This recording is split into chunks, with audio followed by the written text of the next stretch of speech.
भांडे नाही घासत. तुम्हाला आज बिग बॉसचं घर दाखवतो. आज बिग बॉसच्या घरात आलोय. प्रत्येकाच्या आयुष्यात एक बिग बॉस असतो. बिग बॉस म्हणजे काय, कोणतरी आपल्याला सल्ले देतो, ऑर्डर देतो, हे कर ते कर, आणि आपण ऐकत असतो. जसं तुमच्या आयुष्यात तुमचे गुरु असतील, पालक असतील, माझ्या आयुष्यात माझी बायको आहे. प्रत्येकाच्या आयुष्यात एक बिग बॉस असतो. तसं या सिरियलचा पण विषय, इथे एक बिग बॉस असतो. काही जण येऊन या घरात राहतात आणि बिग बॉस सांगल ते त्यांना ऐकायला लागतं. म्हणजे या घरातून बाहेर जाता येत नाही. बिग बॉसची एंट्री आहे इथं. बुक नाही ना, हा बिग बॉसचा फोटो नाहीये. हा बिग बॉसचा सोफा आहे. एवढा मोठा आहे. बिग बॉसच्या आत्या, चुलती, माम्या, मामे सगळे एकाच वेळी बसतील. ग्रँड विषय इथं.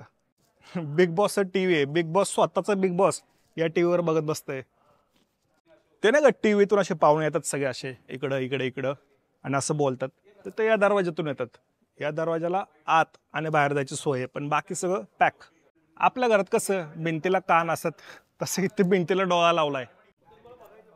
ही बिग बॉसची ना बेडरूम आहे.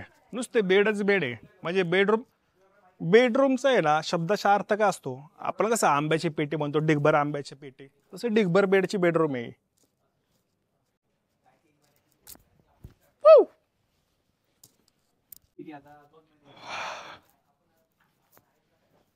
ही बिग बॉसची महत्वाची रूम आहे. म्हणजे मला काय वाटतंय, बिग बॉस मध्ये जो जिंकत असतं ना, त्या आता एपिसोड मध्ये त्याला झोपायला ही जागा देत असतील गुलाबी कलरची. पण गुलाबी कलर का मारलाय अजून नाही कळालं. पण निवांत आहे. ही चकाचक. तुम्हाला दात बेत घासायचे असतील, निवांत बसायचे असेल ना, ते बिग बॉसची रूम आहे. इथं पूर्ण माझ्या किडनीच्या बजेटच्या किमतीचं झुंबार लावलंय. हे बिग बॉसचं किचन आहे. म्हणजे आपण जर बिग बॉसच्या घरात आलो तर खायला प्यायला लागल ना, इथं झोमॅटो बिमॅटो काय येत नाही. तर आपापलं जेवण बनवायचं आणि खायचंय. बिग बॉस तर इथं नाहीये, मग त्याला दिसतं कुठून.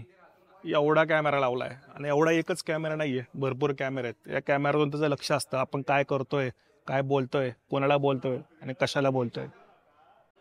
तुम्हाला जर बुडायचं असेल ना, तर इथं स्विमिंग पूल पण बनवलाय. जास्त खोल नाहीये, पण तुम्ही बसलात तर 100% बुडणार. बरोबर बिग बॉसच्या प्रवेशद्वाराच्या समोर ना एक मार्ग आहे. हा गुप्त मार्ग आहे. हा मार्ग एका अशा ठिकाणी घेऊन जातो जिथून परत बिग बॉसचं महाद्वार दिसतं. चला,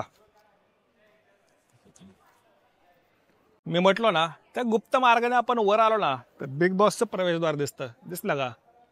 आपण जे बोलतो ना तसंच असतं. आटपाट नगरात एक राजा होता. त्याला 2 राण्या होत्या. एक आवडती आणि एक ना आवडती. त्यांच्या 2 खुर्च्या आहेत. जी लोक हा व्हिडिओ बघतात आहे आणि या व्हिडिओला लाईक करत नाहीये किंवा कमेंट करत नाही, त्यांच्यासाठी इथे एक भव्य रूम आहे. तुम्हाला दाखवतो. एवढीच आहे. आपलं घर 1 BHK असतं, 2 BHK असतं. यांचं घर एवढं मोठं आहे की फिरून फिरून दम लागलाय मला.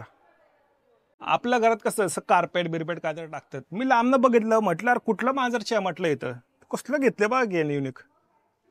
तुम्ही जर ताणून जेवले ना आणि तुम्हाला जर वाटलं की थोडं चाललं पाहिजे, पण इथून तर बाहेर जातात नाही, मग चालायचं कुठं. मग त्यासाठी यंत्र बनवलं. या यंत्रावर उभं राहायचं, बटन दाबायचं.